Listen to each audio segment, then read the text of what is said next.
नमस्कार. Welcome to today's podcast. आपण cover करत आहोत श्रीमान योगी बाय रणजित देसाई यांचं पुस्तक आणि आज आहे पॉडकास्टचा एपिसोड नंबर 6 म्हणजेच भाग 6. सो चालू करूयात. जय भवानी, जय शिवाजी, हर हर महादेव.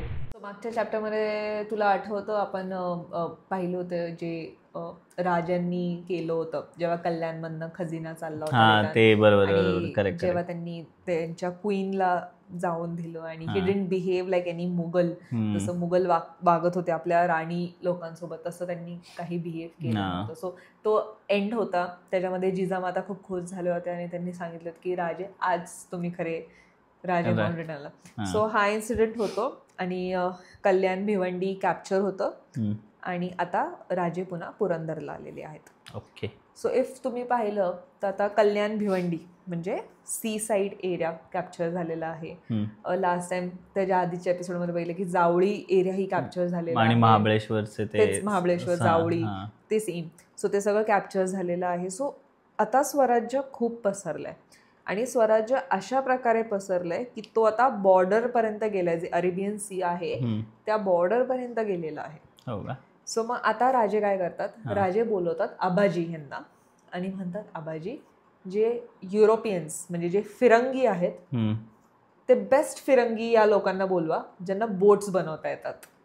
त्यावेळेस फिरंगी होते का आपल्या देशामध्ये? म्हणजे ब्रिटिश म्हणायचं का? ब्रिटिश म्हणण्यापेक्षा पोर्तुगीजही होते, डच हे लोकही होते त्यावेळेस पण होते. त्यावेळेस होते आणि त्यांनी कॅप्चर केलं होतं गोवा, मुंबई हे वाली एरियाज त्यांनी कॅप्चर केले. स्पेशली हे जे पोर्तुगीज जे होते ना त्यांनी गोवा, मुंबई हे एरिया असे कॅप्चर केले होते. सो शिवाजी राजे म्हणतात आबाजी जे फिरंगी आहेत युरोपियन्सला फिरंगीज म्हणायचे, मला बेस्ट हवेत जे शिप्स बनवू शकतात. आबाजी म्हणतात की ठीक आहे. आणि म्हणजे हा त्यांनी आधीच संदेश पाठवलेला असतो, जोपर्यंत ते येतात पुरंदरला तोपर्यंत आबाजीने घेऊन आलेले असतात त्या फिरंगी लोकांना. सो आबाजी म्हणतात की 400 फिरंगी रेडी आहेत. 400? हो. आणि आई साहेब पण म्हणतात की राजे काय चाललंय, एवढे फिरंगी का आलेत? तर मग राजे म्हणतात कारण आता आपलं स्वराज्य इतकं पसरलंय आणि आता ते बॉर्डर पर्यंतही गेलेलं आहे तर आपल्याला तिथूनही प्रोटेक्ट करायचंय. आणि तिथनं प्रोटेक्ट करायचं असेल तर कसं करू शकतो, तर शिप्स बांधून, शिप्स लिहिलंय फक्त शिप्स बांधून. आणि शिप्स बांधण्याची टेक्निक आपल्याला नव्हती माहिती, हे फिरंगीज म्हणजे फॉरेनर्सला माहिती होते बिकॉज त्यांनी तिथूनच आपल्याला कॅप्चर केलं होतं. सो राजे न्यू आणि पैसे द्यायला तर रेडी होते, सो ते काम करायला रेडी होते. बट राजे काय म्हणतात आबाजींना, जे आपले बेस्ट लोक आहेत, बेस्ट मेन आपले ते त्यांच्या अंडर काम करायला द्या. आबाजी म्हणतात ठीक आहे. अचानक एक थोड्या दिवसानंतर कॉल येतो. आबाजी म्हणतात की राजे कॉल येतो म्हणजे कॉल येतो म्हणजे संदेश येतो की राजे तुम्ही कल्याणला ताबडतोब या. राजे जातात आणि म्हणतात काय झालं. ते म्हणतात की त्यांना त्यांचा जो किंग आहे त्यांनी बोलवलं तर सगळे फिरंगी रातोरात वॅनिश झाले आणि ते मुंबईला निघून गेले. राजे म्हणतात की मला माहिती होतं बिकॉज हे जे फिरंगीज आहेत, हे जे फॉरेनर्स आहेत, ह्यांना पैसा ह्या सर्वांपेक्षा ह्यांची लॉयल्टी खूप जास्त आहे त्यांच्या किंगसाठी. महत्वाचे त्यांच्या किंगला कळलेलं असणार आहे की हे शिप्स आपल्याच अगेन्स्ट फ्युचरमध्ये यूज होतील, तर त्यांनी त्यांच्या लोकांना बोलवलं आणि नो मॅटर आपण त्यांच्या लोकांना किती पैसे देतात, त्यांचे लोक लॉयल आहेत, ते लगेच निघून गेले. आणि तेच कारण होतं जेव्हा मी तुम्हाला म्हटलं की आपले जे बेस्ट मेन आहेत ते त्यांच्या अंडर कामाला द्या बिकॉज आता ते थोडंफार तरी शिकले असतील त्या लोकांकडनं आणि आता ते लोक कॅरी फॉरवर्ड करतील. त्यांची बिकॉज त्यांना माहिती होती की हे लॉयल आहेत त्यांच्या राजाला. सो ऑफकोर्स ते कधी पलटी मारू शकतात, त्यामुळे आपले बेस्ट मॅननी तोपर्यंत शिकून घेतलेलं होतं आणि मग ते कॅरी फॉरवर्ड करतात आणि ते शिप्स बांधायला चालू करतात. सो अशा प्रकारे राजे फक्त एक्सपांड नव्हते करत, तर आपण कसं वाचवू शकतो आणि प्रोटेक्ट करू शकतो ह्याची काळजी घेत होते. त्यातला हा पहिला स्टेप होता. पहिला स्टेप नाही म्हणताय ना, त्यातला हा मेजर स्टेप होता. त्यांनी कसं अरेबियन सी म्हणजे कल्याण भिवंडी तो एरिया प्रोटेक्ट करायला स्टार्ट केलं. त्याच्यानंतर राजेंनी काही पोस्ट ज्या होत्या ज्या मी लास्ट टाइम मेन्शन केल्या होत्या त्याच्यामध्ये काही चेंजेस केले बिकॉज चेंजेस खूप सारे आणि खूप सारी नावं आहेत, तर मी ते वाचून सांगेल. आधी श्यामराव निळकंठ हे पेशवा होते, त्यांच्या जागी मोरोपंत पिंगळे ह्यांना पेशवा केलं गेलं. नीलो सोनदेव ह्यांना मजुमदार केलं गेलं. जे आपले नेताजी पालकर होते त्यांना सरनोबत म्हणजे चीफ ऑफ आर्टिलरी जे असतं तुमचे वेपन्स गोळ्या बेळ्या त्याचे जे चीफ असं आर्टिलरी, त्यांचं नेताजी ह्यांना चीफ बनवलं आणि आबाजी ह्यांना सरनीस बनवलं. म्हणजे रेकॉर्ड ठेवणं, रेकॉर्ड म्हणजे बुक किपिंग वगैरे. आणि जे लॉ अँड ऑर्डर होतं ते आपल्या आई साहेब सांभाळत होत्या, because she was the right person. So आई साहेबांना लॉ आणि ऑर्डर सांभाळायच्या होत्या आणि ते हे सगळं राजगडवरती शिफ्ट केलं होतं. आता पुरंदरवरनं त्यांनी मेन सगळं राजगडवरती शिफ्ट केलं होतं ह्या सगळ्या गोष्टी. सो जिजामाता म्हणजेच आपल्या आई साहेब राजगडवरनं लॉ अँड ऑर्डर पूर्ण स्वराज्याचं मॅनेज करत होत्या. त्याच्यानंतर जे आपले येसाजी कंक होते त्यांना कमांडर ऑफ ट्रूप्स बनवलं. म्हणजे काय म्हणू शकतो आपण, सुभेदार म्हणू शकतो. सुभेदार कमांडर ऑफ ट्रूप्स म्हणजे आता कसं, जो आपण मूवी बघितला होता तानाजी मालुसरे ह्यांच्यावर, त्यांना कसं सुभेदार बनवलं. सुभेदार असतो, सरदार असतो. सो इथे हे कमांडर इन चीफ म्हणजे सगळं आर्मीचं ते बघणार. कमांडर इन चीफ ही सर्वात मोठी पदवी होती जी येसाजी ह्यांना दिल्या गेली. कारण आता आपलं जे सैन्य होतं ते 10,000 झालं होतं. 10,000 सैन्य आपलं झालेलं होतं. आणि हे फक्त घोडेसवार, जे फूट सोल्जर. सो डिफरन्स असतात, घोडेसवार वेगळं, फूट सोल्जर वेगळे. घोडेसवार हे 10,000च्या आसपास होते आणि फूट सोल्जर ही 10,000च्या आसपास झालेले होते. टोटल 20,000ची आर्मी आरामात. आणि त्यांना सांभाळायला एक कमांडर इन चीफ म्हणजे सर्वात मोठी पदवी ती आपली येसाजी ह्यांना दिली. बापरे, 20,000 लोक सांभाळायला एक मेन माणूस असा, असं म्हणू शकतो. आणि त्यांना 44 फोर्ट्स ही सांभाळायला दिले होते, बिकॉज आता आपले खूप सारे गड होते, तर सगळीकडे राजे नाही लक्ष घालू शकत. सो येसाजी यांना 44 फोर्ट सांभाळायला दिले होते. सो ते कंटिन्यू बिझी असायचे कॅम्पेन करत. सगळ्यांना इतकी कामं आली होती बिकॉज विश्वासातली खूप आपली अशी कमी लोक होती. सो सगळे खूप बिझी झाले होते आणि स्वराज्य आपला खूप वाढला होता. सो आपले राजे हे कर्नाटकाला पण यायचे कॅम्पेन करायला, कारण ऑफकोर्स इथेही जहागीर होते. आणि आपला जर स्वराज्याचा मॅप आपण पाहिला तर तो थोडा या बाजूलाही पसरलेला होता. सो राजे जेव्हा कर्नाटकावरनं रिटर्न येतात तेव्हा त्यांना न्यूज येते की आदिलशहाचा दरबार आणि मुघल दरबार आत्ताही हल्लेलं आहे.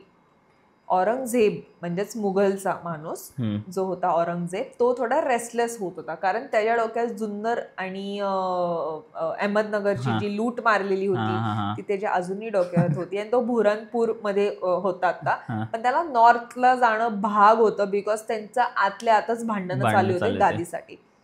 आदिलशाही म्हणजेच बिजापूरमध्ये आता जो मेन होता आदिलशहा, त्याची डेथ झालेली आहे. सो याच्यामध्ये लिहिले की त्याची सर्वात मोठी राणी, तिचं नाव आहे बडी साहेबा.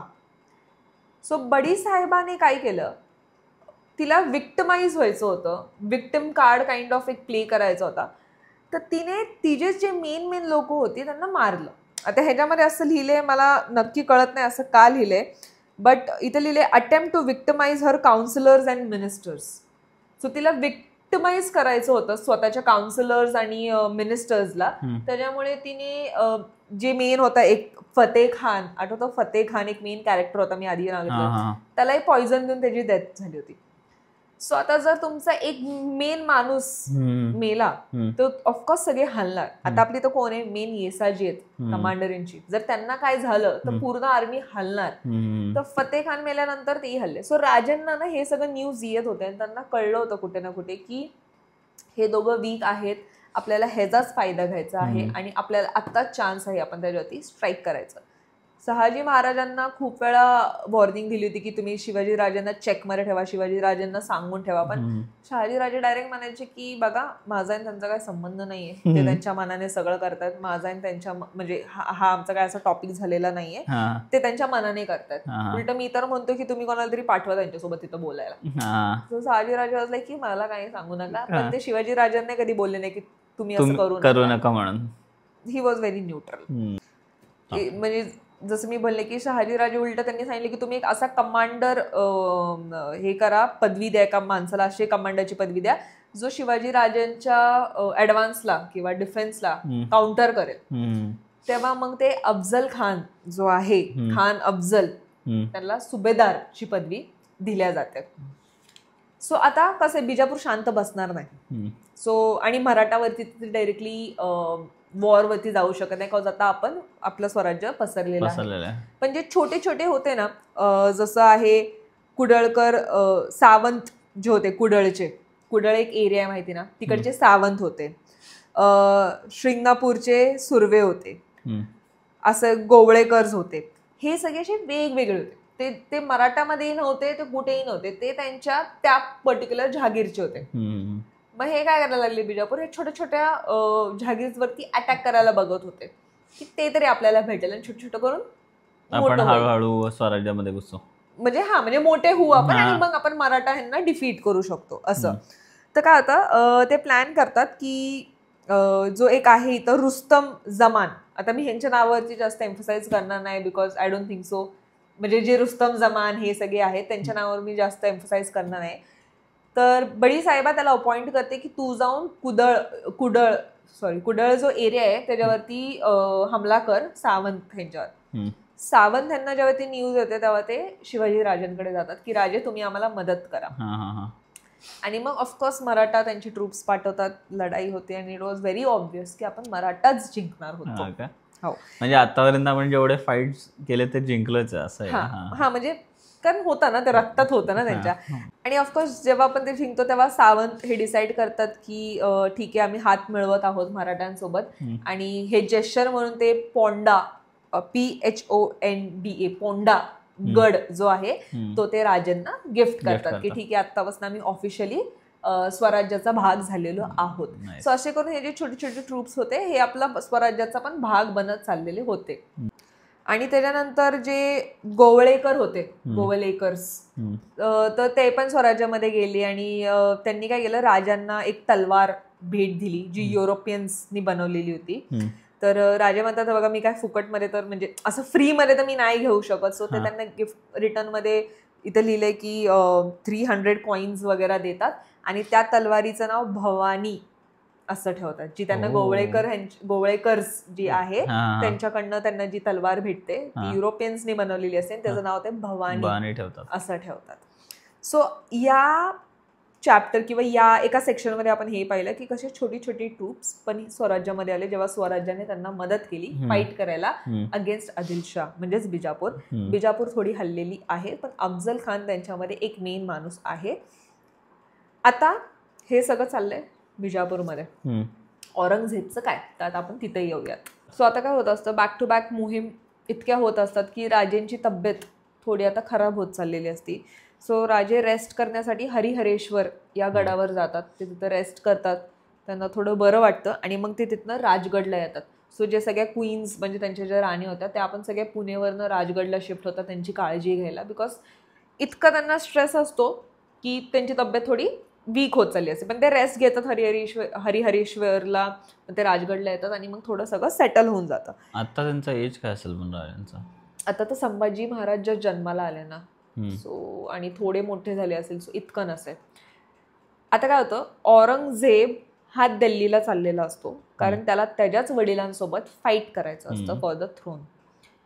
तर औरंगजेब पत्र पाठवतो राजांना की राजे मला गरज आहे, तुम्हाला जर नसेल जमत तर जे तुमचे दिवाण आहेत म्हणजेच आपले शामराव निळकंठ त्यांना पाठवा तुमच्या ट्रूप्स म्हणजे तुमच्या सैन्यासोबत, तर मला गरज आहे. तर जे ॲडवायझर्स असतात ना, म्हणजे जे ॲडवाईस देतात प्रत्येक कोर्टमध्ये असतात, आपल्या मराठा म्हणजे स्वराज्यामध्ये पण होते ॲडवायझर्स, तर त्यांना असं वाटलं की ही तर एक गोल्डन ऑपॉर्च्युनिटी की स्वतः औरंगजेब आपली मदत मागतोय, तर आपण दिली तर मे बी आपली मैत्री होऊ शकते. आणि त्याच्यामध्ये हे पण लिहिलं असतं पत्रामध्ये की मी तुला इतकं सोनं देईल की तुमचं स्वराज्य एकदम हे होऊन जाईल, म्हणजे तुम्ही वेल्दी होऊन जाणार. त्यामुळे मग सगळ्या ॲडवायझर्सला वाटतं अरे हे तर चांगली बातमी आहे ना, की आपण करायला पाहिजे. पण राजे म्हणतात की नाही, मला वाटतं आपण मुघलांना हेल्प करायला पाहिजे. आणि आता औरंगजेबला तर असं एकदम इन्सल्ट पण झाला आणि तो इरिटेट पण झाला, बट आता त्याच्याकडे एवढा वेळ नव्हता की तो राजांसोबत रिव्हेंज घेईल, बिकॉज त्याला फोकस करायचा होता गादीवर. सो तो दिल्लीवरती मार्च करतो, त्याच्या वडिलांना जेलमध्ये टाकतो, त्याच्या भावंडांना मारतो, त्याच्या रिलेटिव्हला मारतो आणि तो फायनली ती गादी घेतो आणि तो राजा बनतो. पण आता ऑफकोर्स औरंगजेब बदला तर घेणार, तो इतक्या सहजासहजी नाही विसरणार. आणि जेव्हा ही न्यूज येते तेव्हा राजे काय करतात, निळकंठ्यांना पाठवतात की तुम्ही जावा आणि त्यांना कॉंग्रॅच्युलेशन्सचं असं मेसेज म्हणजे पत्र घेऊन जावा. तर ते पाठवतात त्यांना.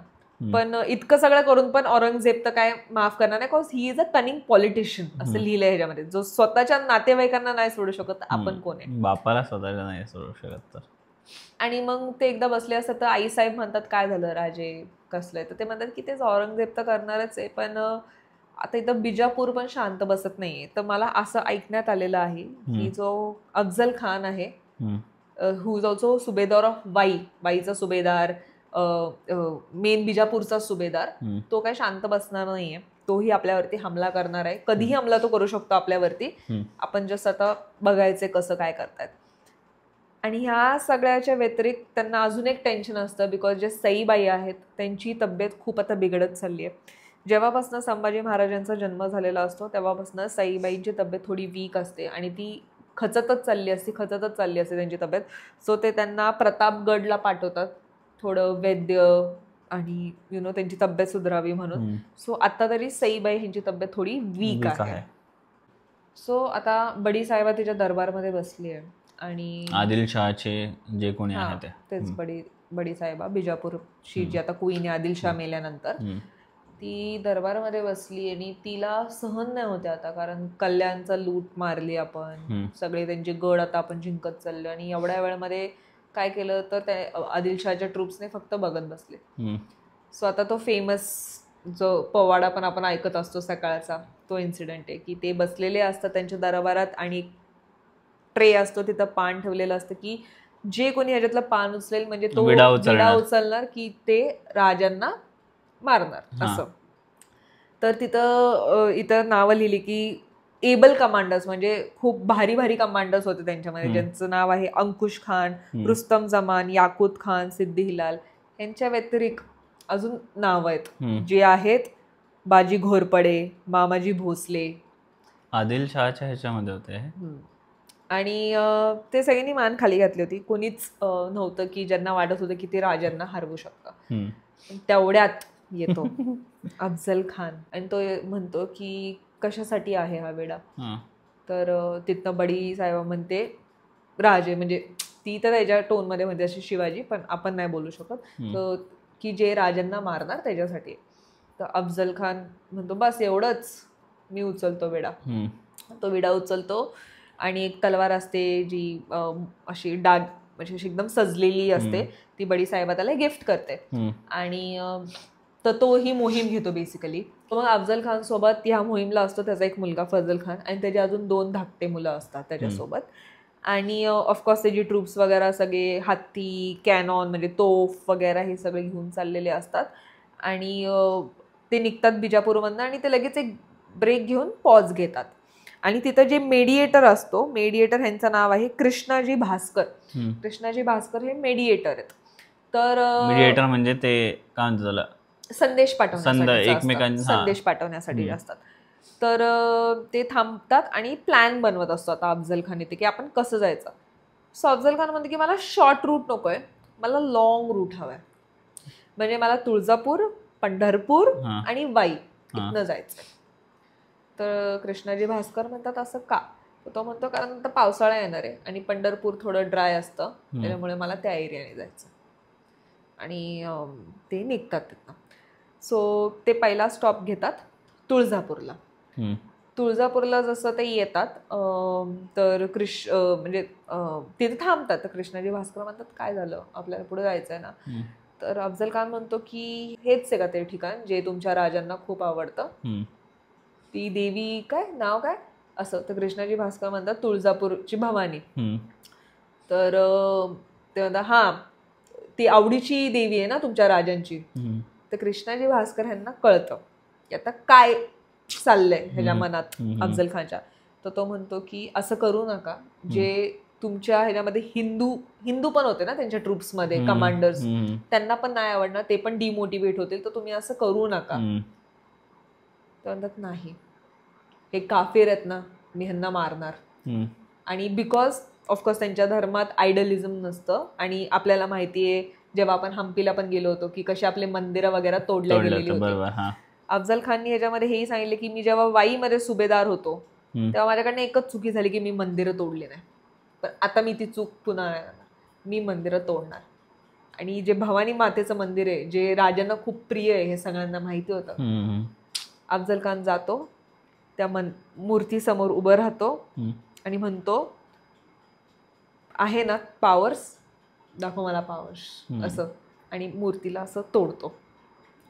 तितकंच नाही, त्याच्यावर जेव्हा म्हणजे जे पंडित येतात ते पाया पडतात की असं नका करू असं नका करू, पण नाही मी करणार. लुटतात ते अख्खं सगळं आणि मंदिराच्या बाहेर गायलाही मारतात, स्लॉटर करतात. आणि त्याचं इंटेन्शन फक्त राजांना मारणं हे नव्हतं, तर तुम्ही काफिरे हे जे त्यांचे टीचिंग्स होते ते तो फॉलो करत होता. सो खूप वाईट केलं. तुळजापूरची जी भवानीचं मंदिर होतं ते उद्ध्वस्त केलं, मंदिर ते मूर्ती तोडली, मंदिराच्या समोर गायला स्लॉटर केलं, लोकांना लूटलं, खूप खूप खूप खराब केलं. आणि तिथनं मग ते आता म्हणतात की आता आपण जाऊया पंढरपूरला. पण हा एक वेगळाच माज होता, हा एक वेगळा म्हणजे एथिक्स नव्हते या लोकांमध्ये लढाईचे, रिस्पेक्ट नव्हता की आपल्या ट्रूप्समध्ये हिंदू लोक आहेत. आपल्या राजांनी जेव्हा आपण कुठलं कॅप्चरही केलं तर ज्यांना अफेक्ट झाले आपण त्यांचाही विचार करायचा आपला राजा. पण इथं बघ हा डिफरन्स होता हिंदू आणि मुघल्स आणि ह्या बाकीच्या लोकांमध्ये. सो आता आपल्याला माहिती की साईबाई यांना प्रतापगडला पाठवलेलं असतं त्यांचं तब्येत सुधारण्यासाठी, पण त्यांच्या तब्येतमध्ये काही सुधारणा येत नसते. आणि राजे हे काय असतात शिवपट्टण या एरियामध्ये थांबलेले असतात, जे पायथ्याशी असतं राजगडच्या. शिवपट्टण हे एक गाव होतं ज्याला राजांनी स्वतःनेच नाव दिलेलं होतं. सो ते शिवपट्टणमध्ये असतात आणि मग त्यांना असं वाटतं की मे बी आपण सईबाईंना पण इथे घेऊन येऊ, म्हणजे आपल्यासोबत राहते तर त्यांची तब्येत ठीक होईल. तर आईसाहेब असतात, म्हणजे सतत काय ना काहीतरी चाललं असतं की वैद्यांना आणा किंवा त्यांची नजर काढा त्यांची तब्येत सुधारण्यासाठी. आणि राजे बसलेले असतात सईबाईंसोबतच. जेव्हा मग आईसाहेब आतमध्ये येते आणि त्यांचं नॉर्मल बोलणं चाललेलं असतं आणि राजे म्हणतात की फिरंगोजीराव आले का? तर आईसाहेब म्हणतात हो ते आलेत. म्हणतात कधी आले? आईसाहेब म्हणते खूप आधीच आले, पण तुम्ही सईबाईंसोबत बसला होता म्हणून मी नाही सांगितलं. तर ते बाहेर जातात तर फिरंगोजीराव शंभू राजे यांच्यासोबत खेळत असतात. शंभूराजे आता चालायला वगैरे लागलेले आहेत, असे टॉडलर एजमध्ये आहेत आता. आणि सगळ्यांना बोललेलं असतं तिथं, तानाजी मालुसरे ह्या सगळे असे जे मेन रघुनाथ वगैरे हे सगळे जे मेन लोक आहेत ह्या सगळ्यांना बोलवलेलं असतं. आणि त्यांना कळतं की काहीतरी न्यूज आहे म्हणूनच आपल्याला राजांनी बोलवलंय. तर राजे म्हणतात की अफजल खान निघालेला आहे बिजापूरमधनं आणि तो आता इथे येत आहे. तर मग फिरंगोजीराव म्हणतात की सांगा मग आपण कसं काय करायला पाहिजे. तर राजे म्हणतात की त्याची 10,000ची सैन्य आहे, 10,000चे फूट सोल्जर, म्हणजे घोडेसवार पण, फूट सोल्जर पण, तोफ वगैरे खूप लोक आहेत. तर फिरंगोजीराव म्हणतात म्हणजे तुला असं मिशी वगैरे वळून की येऊ दे की आपण करू शकतो. राजा म्हणतात की नाही, पण यावेळेस आपल्याला एक प्लॅन हवा आहे, आपण असं हे नाही करू शकत, आपल्याला एक प्रॉपर प्लॅन हवा आहे. तेवढ्यात तिथनं येतात Vishwasrao is chief of intelligence, म्हणजे जे खबरी असतात त्यांचे चीफ. सो ते डिसाईड करतात की कोण कुठे जाणार खबर आणायला. सो हे विश्वासराव आहेत. जसं विश्वासराव आतमध्ये येतात तर आईसाहेब म्हणतात की काही चांगली न्यूज आणली का विश्वासराव? विश्वासराव असं मान खाली घालून थांबलेले असतात. आईसाहेब म्हणतात काय झालं? तर ते म्हणतात की अफजल खान तुळजापूरला पोचला होता. सगळे थोडे शांत होतात. आईसाहेब म्हणतात काय झालं? तर ते म्हणतात की त्यांनी लूट मारली आणि मंदिर आणि देवीची मूर्ती सगळं तोडून टाकलंय. तर कारण आता ही देवी जी आहे ती त्यांची फॅमिली डिटी आहे, म्हणजे कुलदैवत. आणि राजांना असं होतं की आपला कुलदैवतालाच असं केलं त्याने, आणि गरज नसताना, काही गरज होती नाही, आणि त्याने आपल्या कुलदेवताला असं हे केलं. आणि आईसाहेब पण असं थोडं हे होतात की नाही का, म्हणजे मंदिराला असं करायची काय गरज होती. आणि ते म्हणतात की आता ते पंढरपूरच्या रस्त्याला तो निघालाय. तर राजे म्हणतात की तो वाईच्या इथे नक्कीच आधार घेईल. तर विश्वासराव जेवढे संन्यासी, फकीर, बेगर्स वगैरे जेवढे लोक असतील त्यांना तिथं प्लेस करा पंढरपूर वाईच्या इथे, कारण तो वाईच्या इथे थांबणार. कारण जो आपल्यासाठी बॅड न्यूज आहे ती आता आपल्यासाठी एक चांगली होऊ शकते. म्हणजेच नेचर, पावसाळा जो आपल्यासाठी नेहमी वाईट असतो तो आपल्यासाठी चांगला होऊ शकतो, कारण पावसाळा थोडं त्याला थांबवू शकतो. पावसाळा आला की तो वाईच्या इथे थांबणार आणि पावसाळा संपल्यानंतरच तो पुढे येणार. तोपर्यंत आपणही पूर्णपणे प्रिपेअर होऊयात. आणि तो ट्रूप्स पण गोळा करत करत, म्हणजे कसं असायचं आधी, तुम्ही गावागावातून चालले तर तुम्ही बघणार की कोणाला यायचे का आमच्या सैन्यामध्ये, कोणाला यायचं. तर ते म्हणतात विश्वासरावांना की आपल्याच लोक त्यांच्या सैन्यामध्ये आणि भरती पण करा. तर हे ते असं प्रॉपर प्लॅनिंग करत असतात आणि ते ठरतं. मग आता पावसाळा हा एक सीझन आहे जेव्हा ह्यांच्याकडे टाइम असतो टू गेट प्रिपेअर्ड. आणि अफजल खान पोचतो पंढरपूरला आणि तो तेच करतो जे त्याने तुळजापूरला केलेलं असतं, लूट, मंदिराची तोडफोड आणि आपल्या मूर्त्यांना तोड. सो आता पंढरपूरला पण तेच करून तो पुढे निघतो वाईला. सो आता सगळीकडेच थोडं असं शांतता होती, पण सगळे तितकंच कामही करत होते. गडाला बांधणी करणं, त्याला लोकांना तयार करणं, सैन्याला ट्रेन करणं, हे सगळं चाललं होतं. पण एक शांतता होती, असं अनकम्फर्टेबल. एक दिवशी काय होतं, कान्होजी जेडे हे येतात, त्यांची 5 मुलं असतात, ते त्यांना घेऊन येतात राजांकडे आणि ते म्हणतात की काय झालं, तुम्ही एवढ्या पावसामध्ये भिजून आला, तर तुम्हाला अनकम्फर्टेबल वाटत असेल तर तुम्ही असं थोडं फ्रेश व्हा. तर ते म्हणतात की मनातच एवढी अशांतता आहे, तर भिजलो काय नाही काय मला काही हे पडत नाही. मला हे रॉयल फरमान आले, म्हणजेच एक पत्र आले आदिलशहाच्या दरबारातून. एक लक्षात ठेवा, हे जे आहेत आता ही कान्होजी जेडे, बाकीचे लोक, ते अजूनही आदिलशहाच्या अंडर आहेत, पेपर वाईज आहे. ते आपल्या मराठ्यांसाठीच काम करतायत, बट तसं ते त्यांच्या अंडर आहे. तर ते म्हणतात की आम्हाला रॉयल फरमान आले की तुम्हाला ट्रूप्स जॉईन करायचे अफजल खान सोबत आणि तुमच्या अगेन्स्ट, म्हणजे राजेंच्या अगेन्स्ट लढायचं आहे. तर राजे म्हणतात की ठीक आहे ना, मग जावा तुम्ही त्यांच्यासोबत. तर तिथं फिरंगोजीराव वगैरे पण असतं की तुम्ही काय बोलताय. ते म्हणतात की एक बुडत्या बोटमध्ये, म्हणजे एका बुडत्या नावमध्ये मी तुम्हाला म्हणू नाही शकत ना उडी टाका. या फरमानमधनं तर क्लिअरली दिसतंय की माझं काही फ्युचर नाहीये, माझं आता काही होऊ शकतं. त्याच्यामध्ये मी तुम्हालाही का ओढू. एक बुडत्या नावमध्ये मी तुम्हाला का घेऊ. तुम्ही जावा, तुम्ही पण सेफ राहणार, तुम्हाला पैसे भेटतील, तुमची जी जहागीर प्रोव्हिन्स म्हणजे ती जी जागा आहे ती पण सेफ राहील, तुम्ही जावा.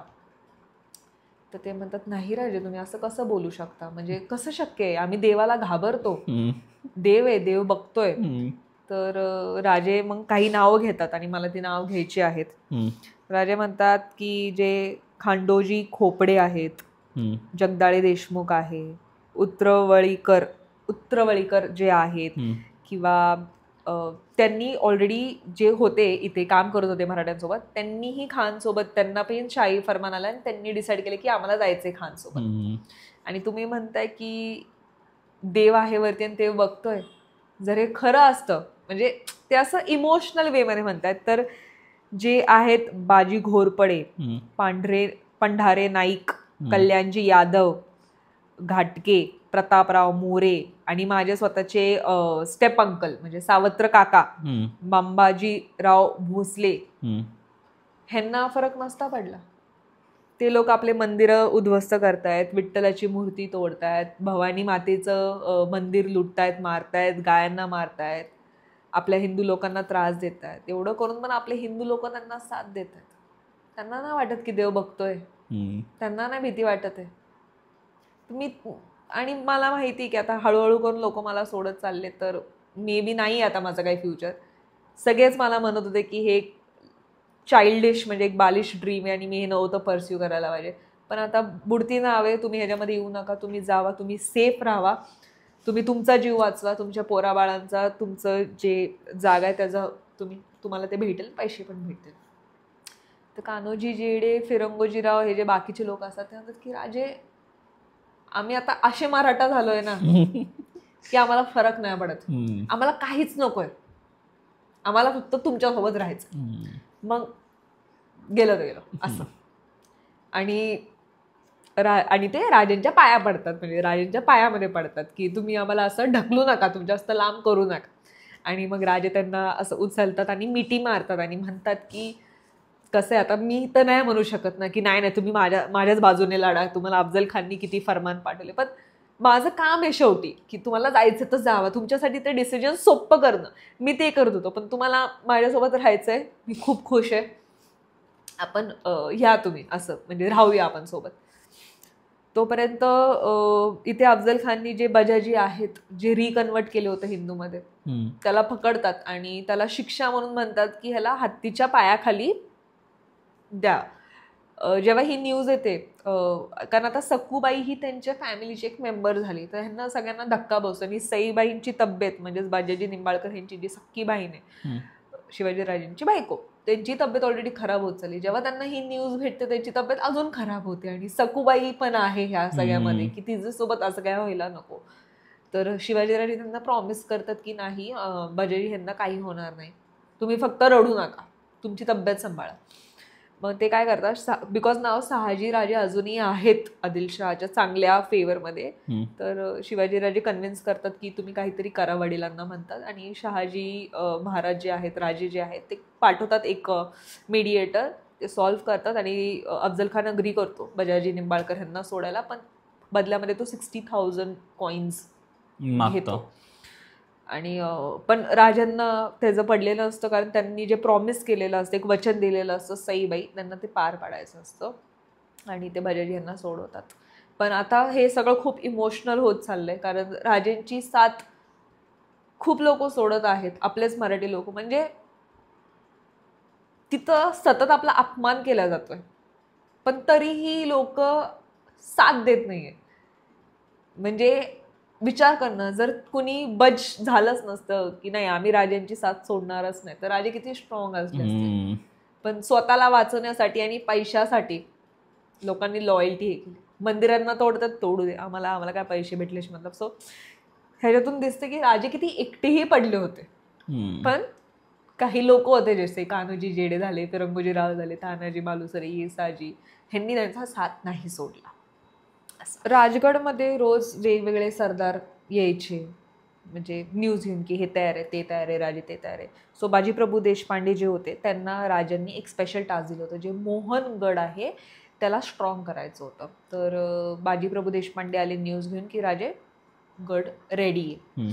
त्यानंतर मग राजे म्हणतात की राजगडवरती एक पॉईंट आहे, संजीवनी पॉईंट, तिथे आपल्याला एक तोफ लावायची आहे, कारण तो एक खूप स्ट्रॅटेजिक पॉईंट होता. लांबूनच आपल्याला तिथनं दुश्मन दिसतात, आणि तिथनं जर तोफ मारली तर दुश्मनला आपण तिथनंच रिपल्स, म्हणजे तिथनंच थांबवू शकतो. तर तिथं घेऊन जाताना ना हे तोफ गोळे आणि तोफ वगैरे घेऊन चालले होते, कारण पावसाळ होता, चिखल होता, तर ते तोफ अडकले. तर सगळे धक्का मारतात तरी ती तोफ निघत नाही, आणि राजे बघतायत वरून, नाही का त्यांना दिसतंय, सगळे तिथं नाव लिहिले, तिथं येसाजी आहेत, बाजीप्रभू आहेत, तानाजी आहेत, संभाजी कौजी आहेत, सगळे धक्का मारतात निघे ना. मग संभाजी कौजी येतात, म्हणतात की सगळे बाजूला व्हा, आता तुम्हाला सांगतो काय करायचं, मी ह्याला उचलणार आणि तुम्ही सगळ्यांनी धक्का मारायचा. सगळे म्हणतात काय बोलता संभाजी कौजी, त्यांना नाही होणार थांबा. आणि बिफोर एनीवन कुड सी, म्हणजे कोणाला विश्वास बसेल त्याच्या आधीच संभाजी कौजी ह्यांच्यामध्ये इतकी ताकद होती, त्यांनी तो काठ उचलला तोफेचा, आणि सगळ्यांना माहित होतं आता काय त्यांना पुश करायचा आहे तो काठ, कारण चाक तर चिखलमधनं निघाल्या, आता पुश करायचंय उरलेले बाकीचे. हर हर महादेव असं करत त्यांनी ते पुश केलं आणि ते तिथनं निघालं. जेव्हा ते होतं तेव्हा राजे म्हणतात की म्हणजे तुमचं असं शरीर धष्टपुष्ट तर दिसत होतं, पण त्याच्यामध्ये किती ताकद आहे त्या शरीरामध्ये ती आम्हाला आज कळली. तर मग तानाजी मालुसरे तिथं असतात आणि ते म्हणतात की अहो तो अर्ध मटण असंच बसल्या बसल्या खाऊ शकतो, एका घोड्याला असंच ओढू शकतो एका हाताने, इतका ताकदवान आहे आपले संभाजी कौजी. आणि म्हणतात तानाजी असं मोठ्याने बोलू नका, नजर लागता कामा नये आपल्या संभाजी कौजीला. तर तानाजी म्हणतात की अहो तो एवढा मोठा आहे, एकाच्या डोळ्यात तरी बसायला पाहिजे त्याला नजर लागायला, आणि मग तिथं सगळे हसायला लागतात. सो ह्याच्यामधनं आपल्याला कळतं की खूप स्ट्रॉंग असे ट्रूप्स होते आपल्यामध्ये, संभाजी कौजी हे खूप स्ट्रॉंग होते. आणि त्याच्यात ना यांचा बॉन्ड पण चांगला होता सगळ्यांचा किती म्हणजे सगळ्याचे फ्रेंड्स सारखे होते एकदम. ऑफकोर्स, कारण जेव्हा राजांनी ते आठवतं जेव्हा ते एका मंदिरात बसलेले असतील ते शपथ घेतात तेव्हापासून ते सगळे एकत्र आहेत. तर आपण मूव्ह होत आहोत आपल्या आजच्या एपिसोडच्या एंडच्या भागाला.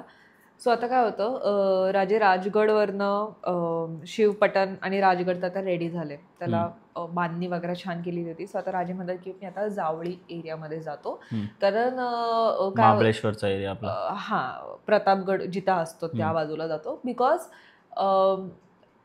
पावसाळ्यामुळे खानची मुवमेंट थोडी स्लो झाली.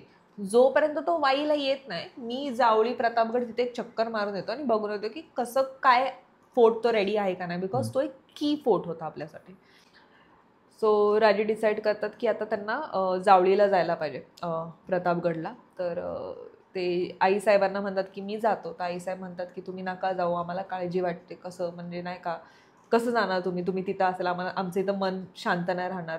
तर ते म्हणतात की नाही, आता आपल्याला शंभू राजांची जास्त काळजी घेणं महत्त्वाचं आहे, कारण ते पुढं वंश नेणार, जरी मला काय झालं तरी त्यांना सेफ ठेवणं इम्पॉर्टंट आहे आणि ते तुमची जबाबदारी आहे साहेब. तर आईसाहेब मानतात की ठीक आहे, आम्ही थांबतो राजगडला, तुम्ही जावा प्रतापगडला. आणि आईसाहेबांचा निरोप घेणं वॉज इझी. सईबाईंचा निरोप घेणं इझी नव्हतं, पण जसे ते जातात सईबाईंना कळतं की राजांना वाईट वाटते की त्यांना जावं लागते मला सोडून. तर सईबाई म्हणतात की राजे तुम्ही काळजी करू नका, ज्या दिवशी खानने आपलं तुळजापूरचं मंदिर आणि पंढरपूरवर वाईट डोळा टाकला तेव्हाच त्याचे दिवस संपायला आलेत आणि ते तुम्हीच संपायचे. तुम्ही माझी काही काळजी करू नका, मी छान आहे, ठीक आहे, तुम्ही जावा पुढे. आणि असं करून मग राजे निघतात.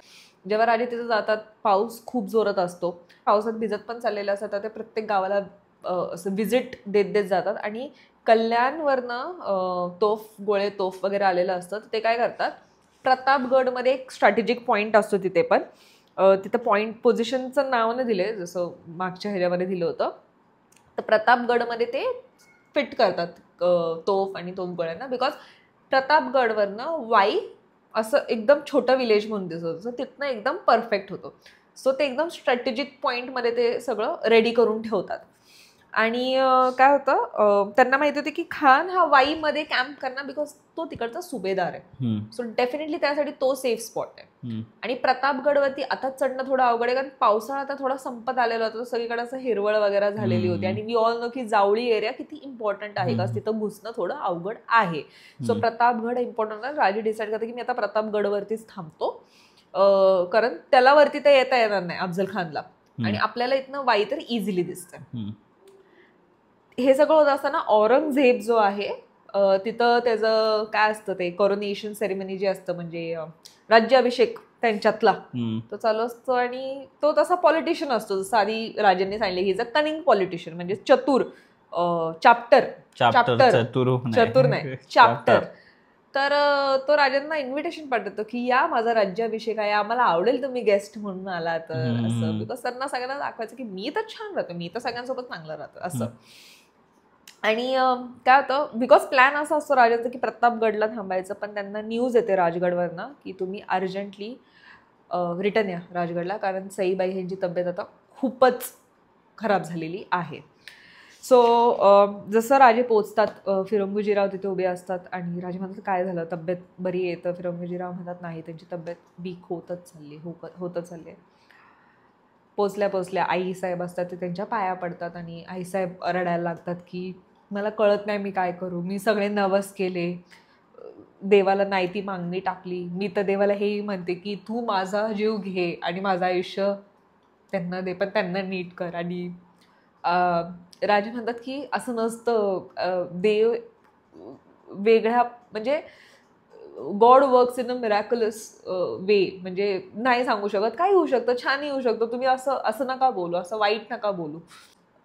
आईसाहेबांना भेटून झाल्यानंतर मग राजे सईबाईंच्या रूममध्ये जातात आणि चेक करतात की म्हणजे नाही का ताप किती, आणि ते तापाने पूर्ण म्हणजे गरम झालेली असते त्यांची बॉडी आणि खूप वीक झालेल्या असतात त्या. आणि सईबाई खुश होतात की तुम्ही माझ्यासाठी आलात असं. तर ते म्हणतात सईबाई असं काय बोलता, मला न्यूज आली म्हणून मी आलो नाही, पण मलाही कुठे ना कुठे असं नव्हतं, रेस्टलेस फिलिंग येत होतं, मला असं चलबिचल होत होतं माझ्या मनात आणि मला यायचंच होतं. असं नाही की मला संदेश आला म्हणूनच मी आलो तुमच्यासाठी. आणि ते एकामेकांना कन्सोल करत असतात. तिथं सईबाई राजेंना म्हणत असते की राजे सगळं ठीक आहे, तुम्ही काळजी करू नका, आणि राजे सईबाईंना म्हणतात की हो मला माहिती तुम्ही लवकरच ठीक होणार. पण आतमधून सगळ्यांना माहिती असतं की काहीतरी दुःखद होणार आहे. एक दिवशी जेव्हा ते म्हणजे त्याच टायमिंगला राजे तिथून निघतात आणि आईसाहेबांना भेटायला जातात, कारण त्यांना रात्री झोपच येत नसते, इतकं सईबाईंचा त्यांना विचार येत असतो. तर आईसाहेब जे ॲस्ट्रोलॉजी असतात ना, ॲस्ट्रोलॉजर त्यांच्यासोबत बसलेले असतात, जे भविष्य नाही म्हणू शकत, जे कुंडली वगैरे काढतात ना, त्यांच्यासोबत बसलेले असतात. आणि ते म्हणतात की काही तुम्ही टेन्शन घेऊ नका, आता हा फक्त एक फेज आहे, सईबाई लवकरच ठीक होणार आहे, थोडे आता 2-3 दिवस तुम्ही त्यांची काळजी घ्या, नंतर ते ठीक होते.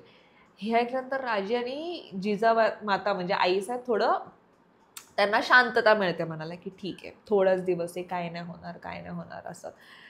आणि नेक्स्ट डे मग नॉर्मल राजांना आता थोडे रिलॅक्स वाटतं की ठीक आहे, आपल्या सईबाई छान होणार आहे, ठीक होणार आहेत. पण अचानक मनोरी येते न्यूज घेऊन की राजे लवकर या काहीतरी झाले. आणि जसं राजे जातात रूममध्ये तर वैद्यबुवा रडत असतात. तर राजे म्हणतात वैद्यबुवा फक्त रडू नका, मला सांगा काय झाले. तर मी सगळं प्रयत्न करते पण मला कळतच नाही की ताप का खाली जात नाही, मला नाही कळत आहे राजे, मी काय करू. राजा म्हणतात काय हरकत नाही, मी बघतो. वैद्यबुवा बाहेर जातात आणि आता सईबाई खूप वीक आहेत, म्हणजे त्यांचे हात असे पूर्ण थंड वगैरे पडलेत, पण त्यांचा फोरहेड फुल गरम झाले, म्हणजे त्यांना खूप ताप आलाय आणि खूप वीक झाल्यात सईबाई खूप. तर सईबाई आणि शिवाजी राजांमध्ये आता हे कन्व्हर्सेशन चाललंय. तर राजे म्हणतात की सईबाई तुम्ही एवढ्या लवकर हार नाही मानू शकत, असं नाही चालणार. आणि सईबाई म्हणते की मला माफ करा की मी तुम्हाला अर्धवटच सोडून चाललेली आहे. आपण जेव्हा पण चेस खेळायचो तेव्हा मी जेव्हा हारायला यायची तेव्हा मी उठून जायचे अर्धवटमध्ये, आणि आताही मी आयुष्यामध्ये अर्धवट असं सोडून चालली आहे.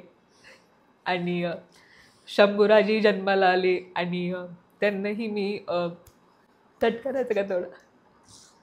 आणि सईबाईंना हे जी खंत असते की शंभूराजांना मी आईचं प्रेम नाही देऊ शकले, तर ते फक्त असं म्हणतात की मला इतकंच प्रॉमिस करा की शंभूराजांसाठी तुम्हीच त्यांची आई आणि तुम्हीच त्यांचे वडील आहात. तर त्यांना एकटं पडता कामा नये आणि त्यांची काळजी घ्या. आणि मला माफ करा की मी इथंच अर्धवट सोडून चाललेली आहे. आणि राजे म्हणतात की सईबाई मी जेव्हा स्वराज्याचं स्वप्न पाहिलं होतं तेव्हा मी ते तुमच्यासोबत पाहिलं होतं, तर तुम्हाला नाही पाहायचंय का ते की मी ते पूर्ण करताना. आणि थोडं पॉज घ्या. मग सईबाई म्हणतात की मला माफ करा की मी काहीच नीट नाही करू शकले. पण राजे त्यांना कन्सोल करतात आणि सईबाई म्हणतात एकदा फक्त माझ्याकडे बघा आणि स्माईल द्या, आणि मग ते जीव सोडतात.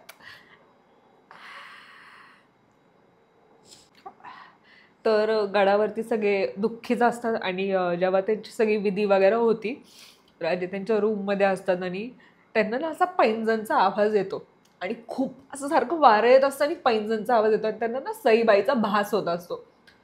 तर त्यांना काहीच कळत की असं का होतंय. ते एकदा वळून बघतात की कोणी दुसरं आहे का, पण कोणीच नसतं. आणि त्यांना कळतं की नाही ही सईबाईंचीच चाहूल आहे, हे त्यांच्याच पैंजणचा आवाज आहे. आणि सारखं वारं येतंय, सारखा पैंजणचा आवाज येतोय. पैंजणचा आवाज असा रेस्टलेस आहे. तर राजेश जोरात म्हणतात की सईबाई काळजी करू नका, मी शंभूराजांची काळजी घेईल, माझ्यावर विश्वास ठेवा, मी तुम्हाला शब्द दिलाय. आणि त्याच्यानंतर त्यांना तो पैंजणचा आवाज आहे ना बंद होऊन जातो. म्हणजे मे बी असं लिहिलंय ह्याच्यामध्ये की सईबाईचा प्रेझेन्स होता. आणि जेव्हा राजे त्यांना पुन्हा प्रॉमिस करतात की मी शंभूराजांची काळजी घेईल, तेव्हा ते सो मग जेव्हा सईबाईंना ते आश्वासन देतात की तुम्ही काळजी करू नका, मी शंभूराजांची काळजी घेईल, तेव्हा शांतता होते आणि राजांचा भास कमी होतो. आणि लास्ट स्टेटमेंट या चॅप्टरचं हे की राजे म्हणतात की शंभू आज तुम्ही अनाथ नाही झालाय, आज मी अनाथ झालोय. आणि असं करून हा चॅप्टर इथं एंड होतो. ओके, सो आपण आज इथेच एंड करणार आहोत कारण हा भाग खूप हेवी आहे. सईबाई ही राजेंची पहिली पत्नी होती, त्यांच्यामध्ये खूप स्पेशल बॉन्ड होता. आणि इमोशनल मी ह्याच्यासाठी झाले कारण सईबाईंचा शंभू राजावर खूप जीव होता. त्यांना त्यांच्यासोबत खूप कमी टाइम भेटला आणि त्यांचा शेवटचाही प्रॉमिस राजांकडनं हेच होतं की शंभू राजांची काळजी घ्या. बट बिकॉज वी नो की नंतर काय झालं.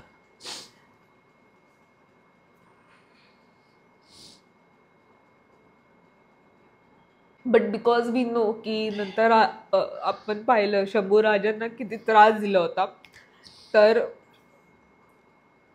कसं वाटलं असेल.